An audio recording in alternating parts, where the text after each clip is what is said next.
बोल मेरे साथिया कितना मुझसे प्यार। आज ये दास्तां है भारतीय हिंदी सिनेमा के इतिहास में स्वर्णिम अक्षरों में लिखे एक ऐसे महान संगीतकार स्वर सम्राट की, जिसकी आवाज का पूरी दुनिया में वो जादू था कि इस महान गायक का गाना सुने बिना नहीं होती थी लाखों करोड़ों लोगों की खूबसूरत सुबह। आने से उसके आए बाहर जाने। तो वहीं इस महान गायक की आवाज सुनते ही लोग भूल जाते थे अपनी जिंदगी के सारे दर्द और गम। चाहूंगा मैं तुझे साँझ सवेरे। दोस्तों, आज बात होगी उस शहंशाह तरन्नुम की जो मोहब्बत के पहले एहसास से लेकर बिछड़ने के दर्द तक हर एक धड़कते दिल की आवाज बना, जिनके नगमों ने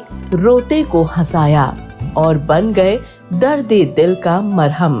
दर्दे दिल, दर्दे जिगर, दिल में जल। दोस्तों, क्या आप जानते हैं कि जब हिंदी सिनेमा का ये पार्श्व गायक संगीत में इतना डूब कर गाना गाता था कि उसके गले से निकल आता था खून और आ जाते थे आंखों से आंसू। तेरे दर पे आया हूँ, कुछ करके जाऊंगा झोली। दोस्तों, बात एक ऐसे गायक की जिसकी शहद और मिश्री सी खुली मीठी आवाज में ऐसी कशिश थी कि जेल में मौत की सजा पाए एक कैदी ने मरने से पहले अपनी आखिरी इच्छा में कह दिया था कि एक बार इनका गाना सुना दो, फिर मुझे लटका देना फांसी के फंदे पर। ये दुनिया, ये महफिल। ये महान गायक भारतीय हिंदी सिनेमा के इतिहास का इकलौता ऐसा गायक था जो हर हीरो के हिसाब से उन्हीं के अंदाज में गाना गाता था, जिसकी वजह से इस गायक की आवाज और गला बन गया था कई हीरो की जिंदगी भर की पहचान। बहारों फूल बरसाओ मेरा महबूब। तो वहीं उस दौर के स्टार और सुपरस्टार हिट होने के लिए अपना गाना इस गायक से गवाने को करते थे हजारों मिन्नतें। जो वादा किया वो निभाना पड़ेगा। पाकिस्तान में जन्मा ये सिंगर अपनी दमदार आवाज और शानदार लहजे की वजह से कहलाया था हिंदुस्तान की धड़कन, और वहीं भारत के लिए गा दिया था ऐसा देशभक्ति गीत जिसकी वजह से इस गायक को पूरे पाकिस्तान में कर दिया गया था हमेशा के लिए बैन। कश्मीर है भारत का, कश्मीर है भारत। अपनी गायकी से लाखों करोड़ों दिलों पर राज करने और शोहरत की बुलंदियों पर पहुंचने के बाद भी ये गायक हमदर्दी, मोहब्बत और शराफत की ऐसी मिसाल बना कि अपने ड्राइवर के नौकरी छोड़ने पर उसको कर दी थी महंगी चमचमाती गाड़ी गिफ्ट। खुश रहे तू सदा, ये दुआ है। दोस्तों, और क्या आप ये जानते हैं कि इस महान गायकी की आवाज में वो जादू था कि इस दौर के प्रधानमंत्री पंडित जवाहरलाल नेहरू इनका एक गाना सुनकर नहीं रोक पाए थे अपनी आंखों से आंसू, और उस गाने को सुनने के बाद दे डाली थी इस गायक को अपनी सबसे कीमती चीज। सुनो सुनो ऐ दुनिया वालों, बापू की ये अमर कहानी। आज बात एक ऐसे महान गायक की जिसको अपनी फिल्म में गाने के लिए उनके विरोधी भी करते थे बड़े प्यार और इज्जत के साथ मिन्नतें। तारीफ तेरी निकली है दिल से आई। आज बात होगी सुरों के उस शहंशाह की जिसको एक दिग्गज अभिनेता ने अपनी फिल्म में गाना गाने को लेकर लगा दी थी पाबंदी, लेकिन इस पाबंदी की गलती से उस अभिनेता का हुआ था ऐसा नुकसान कि माफी मांगते हुए उसे बदलना पड़ा था अपना वो फैसला। मैं तेरे दर पे आया हूँ, कुछ करके जाऊंगा झोली भर के। लेकिन दोस्तों, क्या आप जानते हैं कि इस अभिनेता की जिंदगी में ऐसा क्या हुआ था कि 4,500 से ज्यादा गाने गाने वाले इस लेजेंडरी सिंगर के साथ भरी महफिल में सबके सामने लता मंगेशकर ने इनके साथ कभी न गाना गाने की खा ली थी कसम। जिसके लिए सबको छोड़ा उसी ने मेरे दिल को। और एक म्यूजिक डायरेक्टर ने इनका करियर तबाह करने के लिए लगा दिया था एड़ी चोटी का जोर। क्या मिलिए ऐसे लोगों से जिनकी फितरत छुपी रहे। दोस्तों, क्या आप जानते हैं कि कैसे इस गायक की मौत पर बड़े से बड़ा अभिनेता, राजनेता, बिजनेसमैन के साथ साथ कुदरत भी आसमान से बहा रहा था आंसू। जिंदगी तो बेवफा है। और इस गायक के जनाजे में आखिरी दर्शन के लिए उमड़ पड़ी थी लाखों लोगों की ऐसी भीड़ जिसे काबू करने में छूट गए थे शासन प्रशासन के पसीने। मर के जीने की अदा जो। और दोस्तों, क्या आप ये जानते हैं कि इस गायक की मौत के बाद हिंदुस्तान के लोग इस गायक की कब्र से मिट्टी उठाकर खाने के लिए ले जाते थे अपने घर। जाने वालों जरा मुड़ के देखो। दोस्तों, लाखों करोड़ों लोगों के दिलों पर आज तक राज करने वाला ये सिंगर अपनी मौत के बाद तरसता रहा उस सम्मान को जो इनको कभी मिला ही नहीं। वहीं इस महान गायक जिसकी मौत के बाद रिलीज हुए एक अधूरे गाने ने तोड़ दिए थे हिंदी सिनेमा के संगीत के सारे रिकॉर्ड्स। बताएंगे और भी बहुत कुछ ऐसा जिसे सुनकर आप सभी की आंखों से निकल आएंगे आंसू। तो दोस्तों, पूरा सच जानने के लिए आप बने रहिए हमारे साथ इस वीडियो के अंत तक। तेरी गलियों में न रखेंगे कदम। नमस्कार, आदाब, आभार आप सभी दोस्तों का। आज बॉलीवुड नॉवेल के इस खास एपिसोड में हम बात कर रहे हैं एक ऐसे गायक की जिसने अपनी बेहद सुरीली आवाज के जादू से क्या नायक क्या खलनायक सभी के दिलों पर राज किया। ये गायक हर दिल अजीज था, लाखों के दिलों की धड़कन था और अपनी गायकी से मुर्दा दिलों में जान फूंक देने वाला हिंदुस्तान का पहला गायक था। अपनी इन्हीं खूबियों और लोकप्रियता की वजह से ये बना महान लेजेंडरी सिंगर मोहम्मद रफी, जिन्हें सिर्फ देश ही नहीं बल्कि दुनिया ने अपनी दिलकश आवाज के जादू के रूप में जाना और पहचाना। लिखे जो खत तुझे वो तेरी याद। इस महान गायक का सितारा जितना बुलंदी पर गया उससे कहीं ज्यादा इनकी जिंदगी में उतार चढ़ाव रहा। कौन था लाहौर की गलियों में खेलने वाला फिक्को जो आज चलकर बन गया भारत का चहीता मोहम्मद रफी। कैसे शुरू हुआ उनका संगीत का सफर और कैसे नाई की दुकान पर काम करने वाला बच्चा एक फकीर की वजह से बन गया सुरों का बेताज बादशाह। आपको सब कुछ बताएंगे, लेकिन उससे पहले बात करते हैं मोहम्मद रफी साहब की पढ़ाई लिखाई और उनके शुरुआती जीवन के बारे में। मेरा नाम करेगा रोशन जग में मेरा राज। नमस्कार, आप सभी का स्वागत है बॉलीवुड नॉवेल के इस एपिसोड में। चांद मेरा दिल चांदनी हो तुम। मोहम्मद रफी साहब का जन्म 24 दिसंबर 1924 को पंजाब के कोटला सुल्तान सिंह में हुआ था। इनके पिता हाजी अली और मां अल्लाह रखी बेहद विनम्र स्वभाव के थे और बेहद इज्जतदार लोगों में गिने जाते थे। भाई बहनों में रफी दूसरे सबसे बड़े भाई थे। उनके अलावा भाई मोहम्मद शफी, मोहम्मद दीन, मोहम्मद इस्माइल, मोहम्मद इब्राहिम और बहनें चिराग बीबी और रेशमा बीबी थीं। मोहम्मद रफी को सब प्यार से फिक्को कहकर बुलाते थे। रफी साहब का परिवार बेहद रूढ़िवादी था। मेहनत से काम करना और खुदा की इबादत करना ये हमेशा से इन्हें सिखाया गया था। नाच गाने से ये परिवार कोसों दूर रहता था, लेकिन कहते हैं ना कि पूत के पांव तो पालने में ही दिख जाते हैं। ऐसा ही कुछ उस छोटे बच्चे फिक्को के साथ भी था।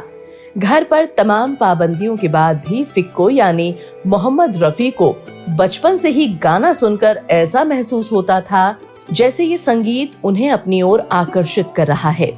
हालांकि उस उम्र में गायकी और शब्दों की जानकारी उन्हें नहीं थी। बावजूद इसके जैसे ही कोई गाना उनके कानों में गूंजता, वो सीधे उनके दिल से होता हुआ जुबां पर चढ़ जाता। हालांकि छोटे से रफी साहब इस बात का भी पूरा ख्याल रखते कि वो गाना कहीं उनके वालिद यानी उनके पिता न सुन ले, इसलिए रफी साहब गाने को चुपके से गुनगुनाया करते थे। मोहम्मद रफी जब महज 9 साल के थे तभी उनका परिवार लाहौर शिफ्ट हो गया। रफी को शुरुआत से ही पढ़ाई लिखाई में कोई दिलचस्पी नहीं थी और यही वजह थी कि उनके पिता ने उन्हें बड़े भाई के साथ खानदानी नाई की दुकान में लगा दिया। 9 साल के मासूम रफी नूर मोहल्ले के भाटी गेट की दुकान पर नाई बन चुके थे। घर वालों को भले ही मोहम्मद रफी में एक बेहतर हजाम नजर आता हो, लेकिन किस्मत उनके लिए सुनहरी स्याही से तकदीर लिख रही थी। उस वक्त किसी ने भी नहीं सोचा था कि भाटी गेट पर बाल काटने वाला ये छोटा सा बच्चा, जिसे आज मोहल्ले के चंद लोग ही जानते हैं, आने वाले समय में उसे पूरी दुनिया जानेगी और वो पूरी दुनिया पर छा जाएगा। सवार जन्म लेंगे। रफी लग तो गए थे हजाम की दुकान पर, लेकिन इसी बीच उनके साथ कुछ ऐसा हुआ कि जिसने उनकी आने वाली जिंदगी बदल कर रख दी। दरअसल मोहम्मद रफी जहां रहते थे वहां उनके घर के सामने से एक फकीर गाना गाता हुआ और मांगता हुआ निकलता था। जब पहली बार उस गाते हुए फकीर की आवाज इस छोटे से मोहम्मद रफी के कानों में गई तो उसे कुछ ऐसा हुआ मानो किसी ने कोई जादू कर दिया हो। फकीर की उस आवाज से रफी साहब ऐसे मंत्रमुग्ध हुए कि वो इसके पीछे पीछे गाना सुनते हुए दूर तक निकल गए। इस घटना के बाद अब ये सिलसिला चल पड़ा। वो फकीर आता और गाना गाता हुआ निकलता, उसके पीछे पीछे मोहम्मद रफी भी अपने छोटे छोटे कदमों के साथ चलते जाते। बाजार से होते हुए जब वो फकीर गांव की सरहद से बाहर निकल जाता तो मोहम्मद रफी वहीं से वापस आ जाते। यहाँ एक दिलचस्प बात और है कि मोहम्मद रफी सिर्फ उस फकीर का पीछा करके गाना ही नहीं सुनते थे, बल्कि वापस आकर उस गाने को गुनगुनाया भी करते थे। जब वो नाई की दुकान पर बाल काटते तो उसी गाने को प्यारी सी आवाज में दोहराया करते, जिसको सुनकर कटिंग कराने वाला व्यक्ति भी बहुत इत्मीनान से हजामत बनवाता था। सर जो तेरा चकराए या दिल डूबा जाए, आजा प्यारे। बात है साल 1933 की, जब पंडित जीवन लाल बाल कटवाने उनके पास पहुँचे। आदतन रफी साहब यहाँ काम करते हुए अमृतसर स्टाइल में वारिस शाह का हीर गुनगुना रहे थे और बाल काटते जा रहे थे। भले ही रफी साहब अभी तक एक नौसिखिया बच्चे हों, लेकिन उस वक्त भी उनकी आवाज में वो जादू था कि पंडित जीवनलाल बहुत ही प्रभावित हुए। वो समझ गए कि ये बच्चा कोई मामूली बच्चा नहीं है, बल्कि इसके गले में कुदरत ने एक अनोखी कला देकर भेजा है। जीवनलाल ने मोहम्मद रफी से बात की और उनको ऑडिशन के लिए बुलाया। हालांकि उस वक्त रफी साहब को ऑडिशन का मतलब भी ठीक से नहीं पता था। हालांकि मोहम्मद रफी के लिए ये सब इतना आसान नहीं था, क्योंकि उनके घर में संगीत से दूर दूर तक कोई वास्ता नहीं था और ऊपर से रफी साहब अपनी दुकान का काम भी देखते थे। लिहाजा रफी साहब चोरी छिपे पहुंच गए ऑडिशंस देने। लेकिन बड़ी हैरानी की बात रही कि रफी साहब इस ऑडिशन में बहुत आसानी से सफल हो गए।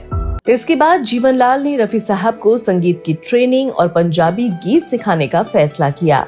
धीरे धीरे मोहम्मद रफी संगीत में पारंगत होते चले गए। जाने कहाँ मेरा जिगर गया जी, अभी अभी यही था किधर। जैसे जैसे दिन बीत रहे थे, कुदरत भी इस बाल काटने वाले छोटे से फिक्को को सुरों का शहंशाह मोहम्मद रफी बनाने में लगी हुई थी। जीवनलाल से दुकान पर मुलाकात होने के ठीक 4 साल बाद मोहम्मद रफी साहब के लिए कुदरत ने एक बार फिर ऐसा संयोग बनाया कि इससे रफी साहब का सितारा चमक गया। लेकिन रफी साहब की आवाज का दीवाना पूरा गांव था, सिवाय एक शख्स के, जिसे ये गाना बिल्कुल पसंद नहीं था, और वो थे मोहम्मद रफी साहब के पिता, जो उनके गाना गाने के खिलाफ थे। वो इन्हें इन सब चीज से दूर रहने के लिए कहते। जी ये तो मत पूछिए, ये तो वो इतने खिलाफ थे, कभी कभी तो ऐसा था कि हमको मारते भी थे, इतने खिलाफ थे गाने के। लेकिन इनके बड़े भाई मोहम्मद दीन इनका सपोर्ट करते थे। बड़े भाई के एक दोस्त थे हमीद, जिन्हें मोहम्मद रफी की आवाज बहुत पसंद थी। वो भी चाहते थे कि मोहम्मद रफी में जो गाने की सलाहियत और हुनर है वो उसे और निखारे। यही वजह थी कि वो अपने दोस्त के साथ मोहम्मद रफी को हर उस जगह लेकर जाते जिसका नाता संगीत से होता था। साल 1937 की बात है, जब कुदरत ने खुद रफी साहब को ऐसी जगह पहुंचा दिया जहां से उनके सपनों की खिड़की खुलती है। लाहौर में ऑल इंडिया एग्जीबिशन था, जहां उस समय के जाने माने सिंगर कुंदन लाल सहगल गाना गाने वाले थे। मोहम्मद दीन और उनके दोस्त हमीद भी वहां पहुंच गए, मोहम्मद रफी को साथ लेकर। लेकिन किसको पता था कि यहाँ एक संयोग से मोहम्मद रफी को गाना गाने का मौका मिल जाएगा। दरअसल जब कुंदन लाल सहगल गाना गा रहे थे, तभी अचानक से लाइट चली गई, चारों ओर अंधेरा फैल गया। ऐसे में उन्होंने अंधेरे में गाना गाने से इनकार कर दिया। उनके इनकार से वहां बैठे लोगों का सब्र का बांध टूट गया। दर्शक चिल्लाने लगे, शोर मचाने लगे। ऐसे में रफी साहब के भाई ने आयोजकों से बात की कि जब तक लाइट नहीं आ जाती मोहम्मद रफी गाना गा देगा, इससे लोग भी शांत रहेंगे। आयोजकों को भी ये बात पसंद आई और वो मोहम्मद रफी को गाना गाने देने के लिए राजी हो गए। बस फिर क्या था, रफी साहब चढ़ गए स्टेज पर और उन्होंने अपनी बेहद दिलकश आवाज से वो समा बांधा कि अंधेरे में मानो सुरों की शमा जल गई हो। हर कोई वाह वाह कर रहा था और ये सब कमाल था बिना माइक के, क्योंकि लाइट नहीं थी। नन्हे मुन्ने बच्चे तेरी मुट्ठी में क्या है, नन्हे मुन्ने बच्चे तेरी मुट्ठी में। के.एल. सहगल को सुनने के लिए उस वक्त के बहुत बड़े म्यूजिक डायरेक्टर श्याम सुंदर भी आए हुए थे और जब उन्होंने इस 13 साल के बच्चे की आवाज सुनी तो वो बहुत प्रभावित हुए। शो के बाद उन्होंने मोहम्मद रफी को बुलाया और उनका नाम पूछा। यहाँ से जाने के बाद रफी साहब श्याम सुंदर से मिलते रहे, वो म्यूजिक भी सीख रहे थे। तो वहीं श्याम सुंदर, जिन्होंने मोहम्मद रफी साहब को पहला मौका दिया, इन्हीं की मदद से मोहम्मद रफी फिल्मों में आए। जब वो 20 साल के थे तो उन्हें पहला ब्रेक गुल बलोच नाम की पंजाबी फिल्म में मिला। मैं जट पंजाब दा मेरा धरती, जिसमें उन्होंने सोनिए ओ हीरिए गाना गाया। ये वो समय था जब मोहम्मद रफी साहब छोटी मोटी फिल्मों के साथ रेडियो पर भी गाना गाने लगे थे। आवाज मैं न दूंगा। और उनकी लाइफ धीरे धीरे आगे बढ़ रही थी। रफी साहब अपने भाई के दोस्त हमीद को भी अपना बड़ा भाई मानने लगे। वो हमेशा उन्हें अच्छी सलाह दिया करते। सिर्फ भाई ही नहीं, वो रफी साहब के गाइड भी बन चुके थे। रफी साहब जब धीरे धीरे आगे बढ़ रहे थे तो एक बार फिर हमीद ने उन्हें एक सलाह दी। उन्होंने रफी साहब को बम्बई जाने के लिए कहा। उनका मानना था कि अगर आगे बेहतर करियर बनाना है तो तुम्हें बम्बई जाना चाहिए। ये साल था 1944 का। रफी साहब हमीद के साथ बम्बई पहुंच गए थे और भिंडी बाजार के एक छोटे से मकान, जिसे खोली कहते हैं, वहां रहने लगे। ये भी कहा जाता है कि मोहम्मद रफी साहब को एक्टर और प्रोड्यूसर नजीर ने 100 रुपए और एक टिकट भेजकर बम्बई बुलाया था, जिसमें उन्होंने फिल्म पहले आपका गाना हिंदुस्तान के हम हैं रिकॉर्ड किया था। इस गाने को लेकर भी एक दिलचस्प वाकया पेश आया था, जो रफी साहब का गाने के प्रति अथाह प्रेम को दर्शाता है। हिंदुस्तान के हम हैं गाना देशभक्ति गीत था, जिसे नौशाद ऐसे बैकग्राउंड म्यूजिक के साथ रिकॉर्ड करना चाहते थे कि जिससे सुनने वाले को ऐसी फीलिंग आए कि ये गीत खुद सेना गा रही है।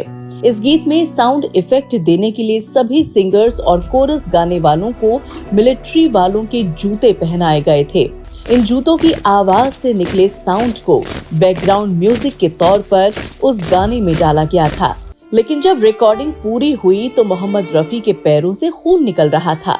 हालांकि मोहम्मद रफी के चेहरे पर शिकन के बजाय एक अलग सी चमक थी, और वो चमक थी उनके पहले हिंदी गाने की रिकॉर्डिंग पूरी होने की। हिंदुस्तान के हम हैं, हिंदुस्तान हमारा, हिंदू मुस्लिम दोनों की आंखों। रफी साहब का गाने के प्रति लगन और जज्बा कमाल का था। ये बात बायोग्राफी नौशाद नामा में देखने को मिलती है। फिल्म बैजू बावरा के ओ दुनिया की रखवाले गीत को मोहम्मद रफी को बहुत ऊंचे स्केल में रिकॉर्ड करना था। गाने में कोई कमी न रहे, इसके लिए उन्होंने कई दिनों तक घंटों रियाज किया।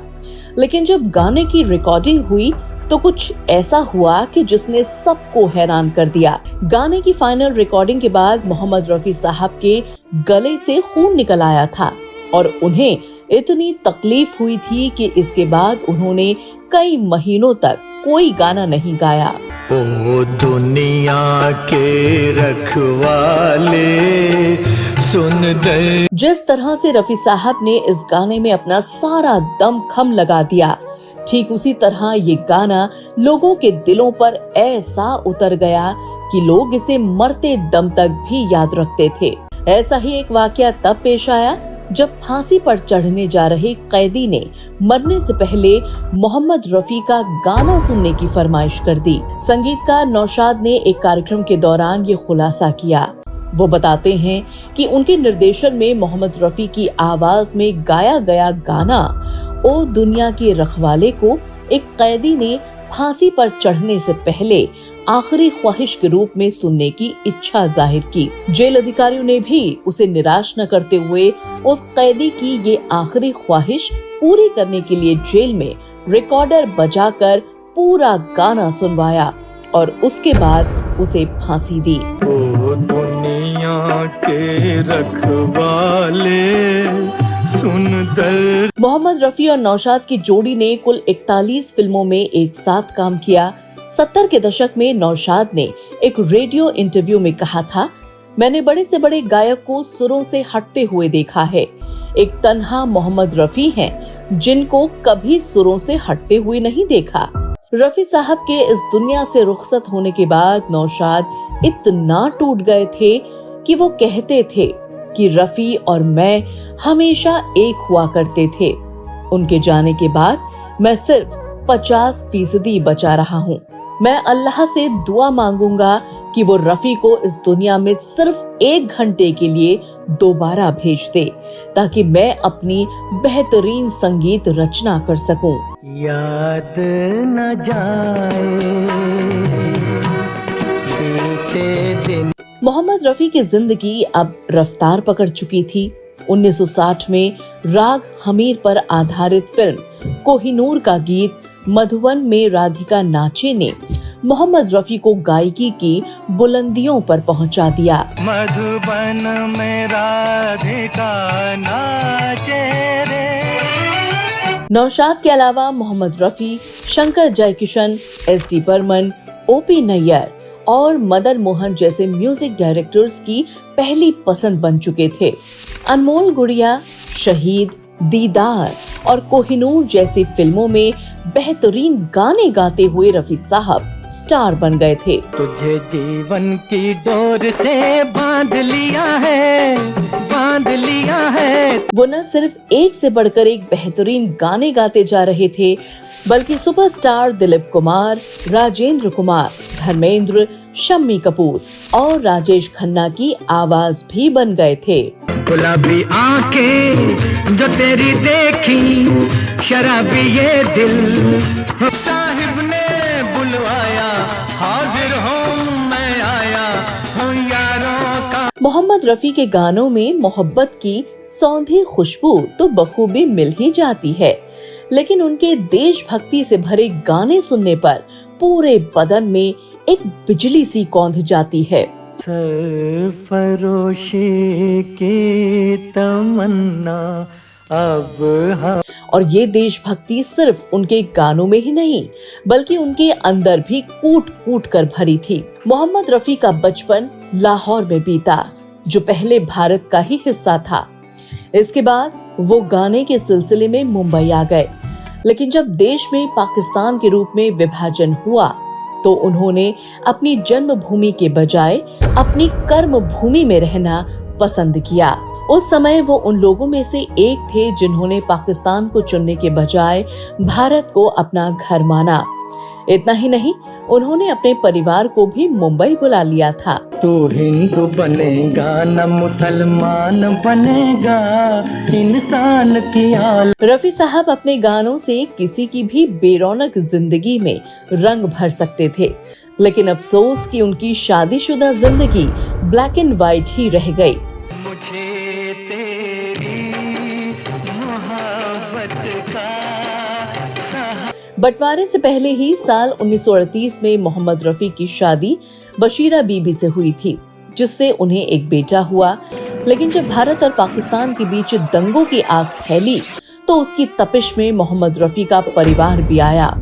इस दंगे में उन्होंने अपने सास ससुर को खो दिया। ये दुख आया ही था कि अब उनकी बीवी ने भारत में रहने से इनकार कर दिया।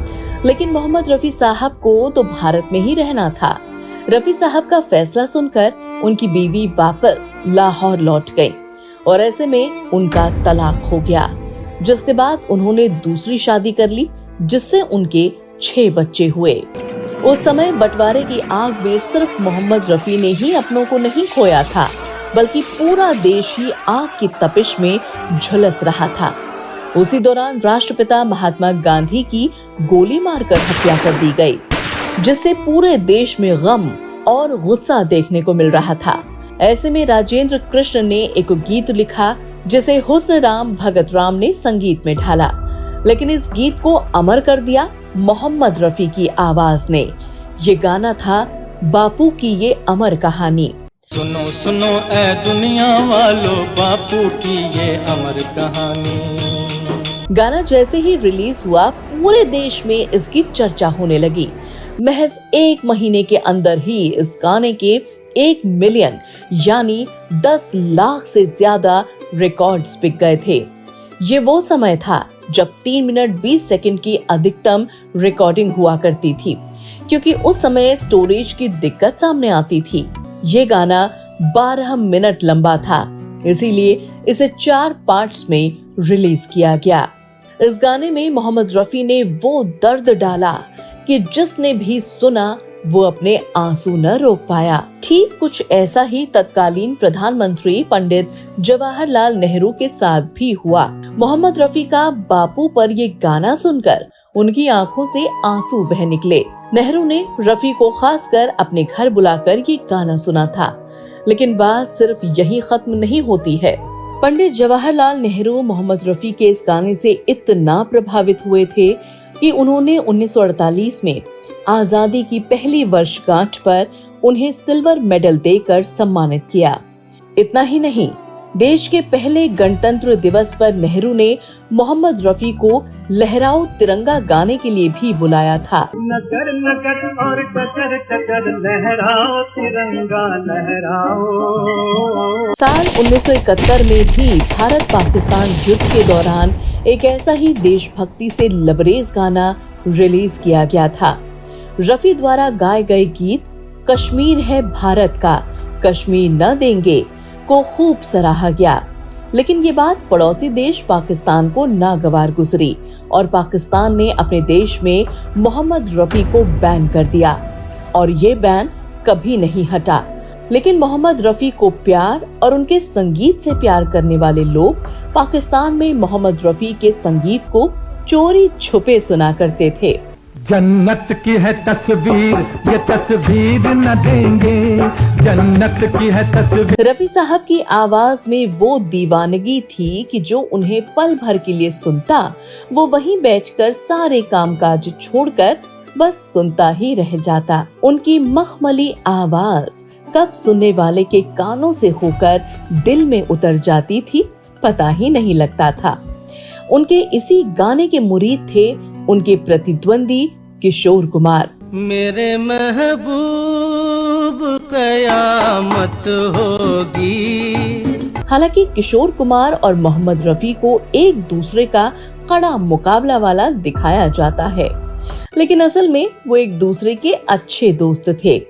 मोहम्मद रफी में वो काबिलियत थी कि वो भारत ही नहीं बल्कि विश्व में अकेले ऐसे गायक थे जिन्होंने दूसरे प्लेबैक सिंगर को अपने स्वर दिए हैं। उन्होंने 2 फिल्मों रागिनी और शरारत में किशोर कुमार के लिए गाने गाए। मन मोरा बाबरा मन। किशोर कुमार का मोहम्मद रफी के प्रति प्रेम और आदर का अंदाजा इसी बात से लगाया जा सकता है कि एक शो के दौरान जिसमें रफी और किशोर दोनों शामिल थे, किसी फैन ने किशोर कुमार से ऑटोग्राफ देने का अनुरोध किया। किशोर ने रफी की तरफ इशारा करते हुए कहा, अरे मेरे से क्यों ऑटोग्राफ ले रहे हो बंधु, संगीत तो उधर है। मेरी दोस्ती मेरा प्यार, मेरी दोस्ती। मोहम्मद रफी के गानों में एक से बढ़कर एक विविधता और अनोखापन होता था। वो शास्त्रीय संगीत, रोमांटिक गाने, दुखी गाने, खुशी वाले पैपी गाने, देशभक्ति वाले गीत, rock and roll, disco numbers, bhajan, shabad और कव्वाली से लेकर नातिया कलाम तक हर तरह के गीत गाने के माहिर थे। हमें काले हैं तो क्या हुआ दिल वाले हैं, हमें काले हैं तो क्या हुआ दिल। इन सब से बढ़कर उनमें एक ऐसी काबिलियत थी जो उन्हें बाकी सिंगर्स से अलग बनाती थी। दरअसल मोहम्मद रफी हिंदी सिनेमा के इकलौते ऐसे गायक थे जो फिल्म की सिचुएशन, एक्टर के हाव भाव और म्यूजिक डायरेक्टर की सोच को मिलकर अपने गाने में उतार देते थे। वो ऐसे गायक थे जिन्हें इस चीज की समझ थी कि स्टेज पर गाने और फिल्मों में गाने के बीच क्या अंतर है। उन्हें पता था कि फिल्मों में दर्शक ऐसा महसूस करते हैं कि ये गाना एक्टर ही गा रहा है, इसीलिए वो इस बात का ख्याल रखते कि ये गाना किस एक्टर पर फिल्माया जाना है। क्या हुआ तेरा वादा वो कसम। एक बार तो अभिनेता शम्मी कपूर उनका एक गाना सुनकर इतना हैरान हो गए कि उन्हें लग रहा था कि ये गाना उन्हीं ने गाया है। ये चांद सा रोशन चेहरा, जुल्फों का रंग सुनहरा, ये झील सी नीली आंखें। हालांकि एक किस्सा और मशहूर है, जब अभिनेता ऋषि कपूर ने अपनी फिल्म में मोहम्मद रफी से गाना गवाने को लेकर इनकार कर दिया था। दरअसल उन दिनों किशोर कुमार बेहद हिट गाने दे रहे थे और बड़े सुपरस्टार के लिए गाने गा रहे थे। ऋषि कपूर को भी लगता था कि किशोर कुमार से गाना गवाना उनके लिए बेहतर रहेगा। तो वहीं दूसरी ओर वजह ये भी थी कि ये ऋषि कपूर को पता था कि मोहम्मद रफी ने कपूर खानदान की पीढ़ी पृथ्वीराज कपूर, राज कपूर और शम्मी कपूर के लिए गाना गाया है। ऐसे में उनकी आवाज इन पर फिट नहीं बैठती, इसलिए उन्होंने पूरा जोर लगा दिया कि उनके गाने में मोहम्मद रफी की आवाज ना हो। लब पे दुआएं, आंखों में आंसू, दिल में उम्मीद। ये वो समय था जब अमिताभ एंग्री यंग मैन बनकर उभर रहे थे। उनकी एक्शन मूवी धमाल मचा रही थी।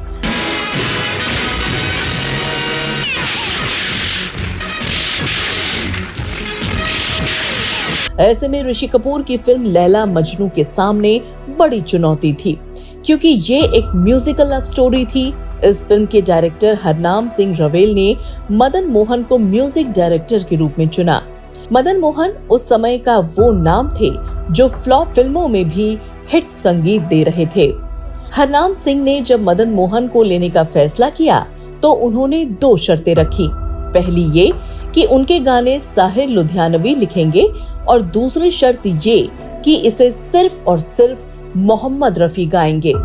लेकिन फिल्म के हीरो ऋषि कपूर की सोच कुछ और थी। उन्होंने कहा कि सब जगह किशोर कुमार ही छाए हुए हैं, ऐसे में गाने उन्हीं से गवाने चाहिए। लेकिन मदन मोहन साहब नहीं राजी हुए, जिसके बाद इस फिल्म में मोहम्मद रफी साहब की एंट्री हुई। तू सब कुछ जाने हैं, हर गम पहचाने हैं, जो दिल की फिल्म जब रिलीज हुई तो रफी साहब के सारे गाने यादगार बन गए।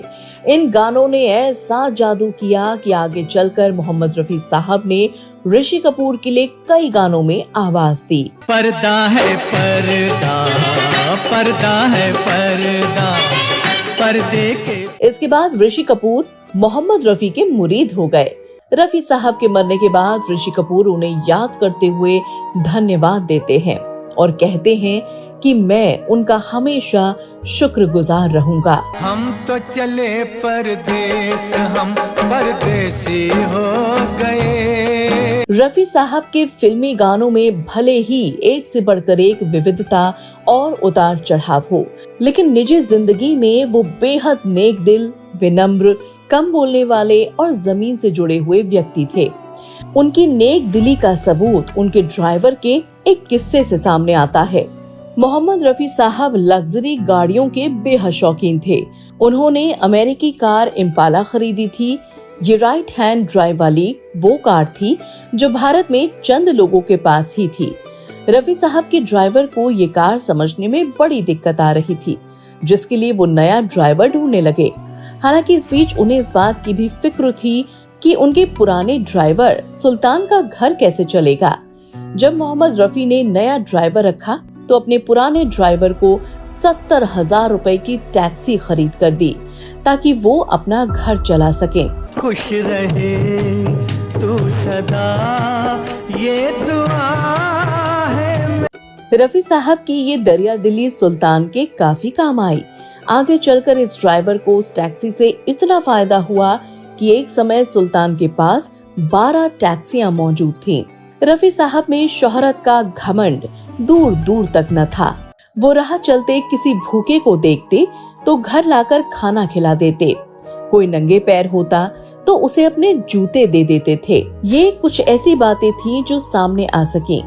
रफी साहब ऐसे बहुत से लोगों की मदद उन्होंने चोरी छुपे की कि उनके घर वालों तक को इसकी खबर न होती थी। एक इंसान हूँ मैं तुम्हारा। ऐसा ही एक किस्सा उनकी मृत्यु के बाद सामने आया। मोहम्मद रफी साहब की मौत के कुछ दिनों बाद एक फकीर उनके घर आया और रफी साहब से मिलने की जिद करने लगा। जब लोगों ने बताया कि अब वो इस दुनिया में नहीं है, तो फकीर फूट फूट कर रोने लगा। उसने बताया कि रफी साहब उसे हर महीने खर्च के लिए कश्मीर भेजते थे।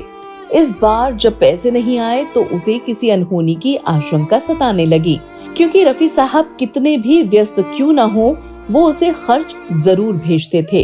रफी साहब के सेक्रेटरी ने इस बात की पुष्टि करते हुए बताया कि रफी साहब बिना किसी को बताए कई लोगों का घर चलाया करते थे। परदेसियों से न अखियां मिलाना। रफी साहब इतने मिलनसार थे कि उनके विरोधी भी उनसे जलन नहीं रख पाते थे। लेकिन उनकी जिंदगी में एक वाकया ऐसा गुजरा जो उनकी सफेद पन्ने सी जिंदगी में एक स्याही की छींट जैसा नजर आने लगा। दरअसल साल 1961 की फिल्म माया के गाने तस्वीर तेरी दिल में की रिकॉर्डिंग के दौरान स्टूडियो में लता मंगेशकर और रफी साहब के बीच गायकों की रॉयल्टी को लेकर ऐसी बहस छिड़ गई कि फिर उन दोनों ने अपने अपने रास्ते अलग कर लिए। हम भूल गए रे हर बात, मगर तेरा प्यार नहीं। उस समय एक्टर्स को रॉयल्टी मिलती थी। ऐसे में लता ने इंडस्ट्री में सभी सिंगर्स की आवाज उठाते हुए उनके लिए भी रॉयल्टी की मांग कर दी। हालांकि मोहम्मद रफी ने इस बात का सपोर्ट नहीं किया। इसके बाद रफी साहब ने लता से कहा कि अब वो उनके साथ गाना नहीं गाएंगे। रफी साहब की बात सुनकर गुस्से की तेज लता ने जवाब में कहा, आप क्या मेरे साथ गाना नहीं गाएंगे? मैं खुद कभी आपके साथ गाना नहीं गाऊंगी। इस घटना के बाद दोनों ने न ही साथ में गाना गाया और न ही कोई मंच साझा किया। दिन जो पखेरु होते पिंजरे में मैं। हालांकि साल 1967 में रिलीज हुई फिल्म ज्वेल थीफ के गाने दिल पुकारे आरे आरे आरे को लता मंगेशकर और मोहम्मद रफी ने अपनी सुरीली आवाज दी और दोनों फिर एक साथ नजर आए। ये झगड़ा तब खत्म हुआ जब संगीतकार जय किशन के कहने पर रफी साहब ने लता से चिट्ठी लिखकर माफी मांगी। दिल पुकारे आरे आरे आरे। लता मंगेशकर के अलावा ओपी नैयर के साथ भी उनकी तनातनी का किस्सा मशहूर है। संगीतकार नौशाद के अलावा ओपी नैयर भी मोहम्मद रफी के बहुत करीब थे, लेकिन ओपी नैयर वक्त के बहुत पाबंद थे और एक निश्चित समय पर अपने रिकॉर्डिंग स्टूडियो का दरवाजा बंद कर देते थे। हालांकि रफी साहब भी समय के बहुत पाबंद थे, लेकिन एक बार उन्हें आने में 1 घंटे की देरी हो गई। आते ही उन्होंने माफी मांगते हुए कहा, मैं शंकर जयकिशन की रिकॉर्डिंग में फंस गया था। रफी साहब का ये जवाब नैयर को पसंद नहीं आया। उन्होंने चिढ़कर जवाब दिया, आपके पास शंकर जयकिशन के लिए समय था, ओपी नैयर के लिए नहीं। आज से ओपी नैयर के पास रफी के लिए समय नहीं रहेगा। इसके बाद रिकॉर्डिंग रद्द कर दी गई और अकाउंटेंट से कहा गया कि वो रफी का हिसाब कर दे। रफी साहब में जरा भी घमंड नहीं था। वो सब कुछ भुलाकर 3 साल बाद नैयर के घर चले गए। रफी को अपने घर देखकर ओपी नैयर जितना हैरान हुए उतना ही खुश भी थे। उन्होंने कहा, रफी, यहाँ आकर तुमने सिद्ध कर दिया है कि तुम ओपी से कहीं बेहतर इंसान हो। तुमने अपने अहम पर काबू पा लिया, जो मैं नहीं कर सका। गम उठाने के लिए मैं तो जिए जाऊं। रफी साहब जितना गाने के शौकीन थे, उतना ही अच्छा खाने के भी। एक शो के लिए वो ब्रिटेन के कोवेंट्री गए थे। यहाँ खाना रफी साहब की पसंद का नहीं था, तो उनका मिजाज खराब हो गया। इत्तेफाक से लंदन में उनकी बेटी भी रहती थी। रफी साहब ने अपने बेटे और बहू से पूछा कि लंदन यहाँ से कितना दूर है। जवाब मिला, सिर्फ 3 घंटे। इतना सुनते ही उन्होंने अपनी बेटी यास्मीन को फोन घुमा दिया और पूछा कि क्या तुम घंटे भर में दाल चावल और चटनी बना सकती हो। जब जवाब हाँ में आया तो रफी साहब फौरन निकल गए लंदन की ओर। यहाँ उन्होंने भारतीय खाना खाया और दोबारा शाम 7 बजे तक ब्रिटेन वापस लौट आए। लोगों ने जब इसका कारण जाना तो हर कोई हैरान रह गया। रफी साहब फिल्मी दुनिया के वो तानसेन थे जिन्होंने दुनिया को ये बताया कि प्लेबैक सिंगिंग होती क्या है, या ये कहना बेहतर होगा कि उन्होंने प्लेबैक सिंगिंग को एक नई पहचान दी। रफी साहब को अपने करियर में 14वीं का चांद हो तुम, तेरी प्यारी प्यारी सूरत को चाहूंगा मैं तुझे सांझ सवेरे, बहारों फूल बरसाओ, दिल के झरोखे में तुझको बिठाकर, और क्या हुआ तेरा वादा गीत के लिए कुल 6 फिल्म फेयर अवार्ड मिले। यहाँ मैं अजनबी हूँ, मैं जो हूँ बस। 1977 में आई फिल्म हम किसी से कम नहीं के एक गीत क्या हुआ तेरा वादा के लिए रफी को पहली बार सर्वश्रेष्ठ पार्श्व गायक का राष्ट्रीय पुरस्कार भी मिला। क्या हुआ तेरा वादा वो कसम। रफी साहब ने कड़ी मेहनत के दम पर अपनी पूरी जिंदगी संगीत को समर्पित कर दी, लेकिन रफी साहब जब वो गाना यम्मा यम्मा रिकॉर्ड कर रहे थे, उन्हें भी नहीं पता था कि ये उनकी जिंदगी का आखिरी गाना होगा। मशहूर म्यूजिक कंपोजर R.D. बर्मन बताते हैं कि मुझे याद है एक गाना जो गाया था रफी साहब के साथ, वो यम्मा यम्मा। इस गाने की जिस दिन रिकॉर्डिंग हो रही थी उस दिन मेरा गला थोड़ा खराब सा था, तो रफी साहब ने कहा कोई बात नहीं, आज शूटिंग जरूरी है तो गाना मैं गा दूंगा। और फिर रफी साहब ने शूटिंग के लिए गा दिया। शूटिंग हो गई, अमिताभ बच्चन, शशि कपूर के ऊपर पिक्चराइज हो गया ये गाना, सब कुछ बढ़िया हो गया। जब रिकॉर्ड रिलीज का समय आया तो रफी साहब मुझसे बोले, बर्मन भाई, मैंने दोबारा रिकॉर्डिंग होगी ये सोचकर बेसुरा गा दिया है, तो चलो अच्छे से रिकॉर्डिंग कर लेते हैं। फिर मैंने कहा हाँ जरूर, और हमने एक डेट फिक्स की। लेकिन R.D. बर्मन को क्या पता था कि जिंदगी में वो होने वाला था जो शायद ही किसी ने सपने में सोचा था। दरअसल गाने की वो डेट आने से बहुत पहले दुख भरी खबर आ गई कि मोहम्मद रफी साहब अब इस दुनिया में नहीं रहे। उनकी मौत के बाद फिर उनका वो गाना अधूरा रह गया और इस गाने को जैसे का तैसा ही फिल्म में रिलीज किया गया, और ये गाना ही मोहम्मद रफी की आखिरी आवाज बना इस फिल्म में। यम्मा यम्मा यम्मा यम्मा ये खूबसूरत समा। 12 दिसंबर 1980 को फिल्म शान रिलीज हुई थी, लेकिन उससे पहले ही 31 जुलाई 1980 को ही भारतीय हिंदी सिनेमा की सुरीली आवाज हमेशा के लिए खामोश हो गई।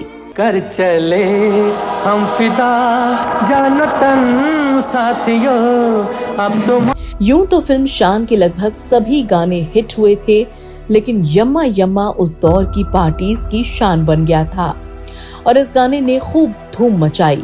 रफी साहब के निधन से कुछ दिन पहले ही कोलकाता से कुछ लोग उनसे मिलने पहुंचे। ये लोग चाहते थे कि रफी साहब काली पूजा के लिए भजन गाएं। हालांकि उस समय रफी साहब की तबीयत थोड़ी नासाज थी, लेकिन उन्होंने इन लोगों को निराश नहीं किया। जिस दिन रिकॉर्डिंग थी उस दिन उनके सीने में काफी दर्द हो रहा था, लेकिन उन्होंने किसी को कुछ नहीं बताया और गाना गाने के लिए पहुंच गए। वो दिन उनकी जिंदगी का आखिरी दिन था। 55 साल की उम्र में हार्ट अटैक से उनका निधन हो गया। जिंदगी तो बेवफा है। रफी साहब की मौत की खबर आग की तरह पूरी दुनिया में फैल गई। जिसने भी सुना उसको यकीन नहीं हुआ। जिसने भी सुना वो अपने आंसुओं को भी नहीं रोक सका। हर तरफ हर कोई गमगीन था। जिसे पता चलता उसे अपने कानों पर यकीन नहीं होता। लेकिन भगवान की मर्जी के आगे भला किसकी चली है। भारतीय फिल्म उद्योग के इतिहास में पहली बार मोहम्मद रफी के सम्मान में 2 दिन का शोक घोषित किया गया। मुंबई की मूसलाधार बारिश के बावजूद मोहम्मद रफी के इंतकाल की खबर आग की तरह फैल चुकी थी। जो भी इस खबर को सुनता उसी हाल में दौड़ा दौड़ा बांद्रा स्थित उनके घर रफी विला की ओर दौड़ा चला जाता। कुछ ही देर में रफी विला के सामने लाखों की तादाद में लोग इकट्ठा हो गए। बारिश इतनी तेज हो रही थी कि चारों ओर सिर्फ छाते ही छाते नजर आ रहे थे।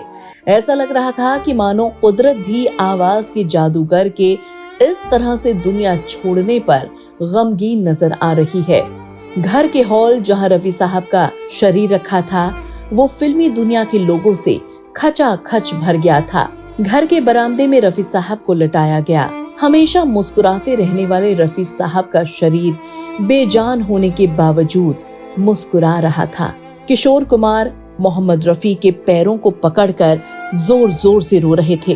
तलत महमूद, राखी, हेमलता, सुलक्षणा पंडित, हर एक की आंख से आंसू रुक नहीं रहे थे और आखिरकार शाम 4:45 बजे रफी साहब को सांता क्रूज पश्चिम स्थित कब्रिस्तान में सुपुर्दे खाक किया गया। मंदिर में मस्जिद में तू और तू ही है ईमानों में। अब लोगों का चहीता गायक उनके बीच नहीं था। कई दिनों तक तो लोग इस बात पर यकीन ही नहीं कर पाए कि अब उन्हें मोहम्मद रफी की जादुई आवाज नहीं सुनाई देगी। जिंदाबाद जिंदाबाद ऐ मोहब्बत जिंदाबाद। हालांकि अब मोहम्मद रफी उनके बीच नहीं थे तो उनके चाहने वाले उनकी कब्र तक पहुंचने लगे। आज भी मोहम्मद रफी के कई फैंस ऐसे हैं जो उनकी कब्र पर आते हैं और मिट्टी उठाकर ले जाते हैं। इनमें से कुछ तो ऐसे भी हैं जो कब्र की मिट्टी खा भी लेते हैं। ये बात ये दर्शाती है कि मोहम्मद रफी अपने चाहने वालों के बीच क्या अहमियत रखते थे। आज भले ही मोहम्मद रफी हम सब के बीच न हो, लेकिन उनके द्वारा गाए गए तकरीबन 4,500 से ज्यादा गीत आज भी लोगों को उनके पास होने का एहसास दिला जाते हैं। रफी साहब आज भले ही इस दुनिया में नहीं रहे हैं, लेकिन उनका संगीत और गीत हमेशा उनको जन्मों जन्मांतर तक जिंदा रखेंगे। लोग बदलेंगे, दौर बदलेगा, युग बदलेगा, लेकिन मोहम्मद रफी की आवाज हमेशा सुनी जाएगी, एक पीढ़ी से लेकर दूसरी पीढ़ी तक। और ऐसे महान गायक को बॉलीवुड नॉवेल की पूरी टीम इस संगीत सम्राट को दिल से श्रद्धांजलि देती है। तुम मुझे यूं बुला न पाओगे। दोस्तों, ये तो था महान गायक मोहम्मद रफी साहब की जिंदगी का वो रंग रूप जिसको हमने आपके सामने रखा। दोस्तों, हमने इस वीडियो को बनाकर मोहम्मद रफी के नाम पर जो धूल सी जम गई थी उसे हटाने का काम किया है। मोहम्मद रफी की आवाज हमेशा लोगों के दिलों में जिंदा रहेगी। आज भले ही संगीत की दुनिया का पूरा रंग रूप बदल गया हो, लेकिन जो दौर मोहम्मद रफी, किशोर कुमार, मुकेश, लता मंगेशकर, आशा भोसले, अनुराधा पौडवाल, कुमार शानू, उदित नारायण, अलका याग्निक, कविता कृष्णमूर्ति और सोनू निगम का रहा है, वो दौर कभी वापस नहीं आएगा। ये उस अमर युग के संगीत के वो योद्धा हैं जिनकी जगह शायद ही कभी हिंदी सिनेमा में भर पाएगी। तू इस तरह से मेरी जिंदगी में दोस्तों, आप मोहम्मद रफी जी की जिंदगी को लेकर क्या सोचते हैं? मोहम्मद रफी साहब को लेकर अगर आपके पास कोई किस्सा हो तो आप हमारे साथ जरूर शेयर करें। आपको क्या लगता है कि क्या कभी कोई मोहम्मद रफी साहब की जगह ले पाएगा या नहीं? अपना जवाब हमें कमेंट करके जरूर बताएं। हम आपके जवाब का इंतजार करेंगे। और अगर आपको हमारा मोहम्मद रफी जी के ऊपर बनाया गया ये वीडियो पसंद आया हो तो आप वीडियो को लाइक, शेयर और चैनल को सब्सक्राइब करना बिल्कुल न भूलें। कौन है जो सपनों में आया, कौन है जो दिल में समाया। दोस्तों, इस वीडियो को बनाने में अगर हमसे कोई गलती हो गई हो तो आप उसके लिए मुझे और मेरी पूरी टीम को माफ करने की कृपा करें। दोस्तों, बहुत जल्द ऐसी ही किसी अभिनेता, अभिनेत्री, नायक या खलनायक की जिंदगी के रंग रूप को लेकर फिर हाजिर होंगी। तब तक के लिए आप अपना और अपने परिवार का ख्याल रखें, सुरक्षित रहें। धन्यवाद। किसको सुनाऊं हाल दिल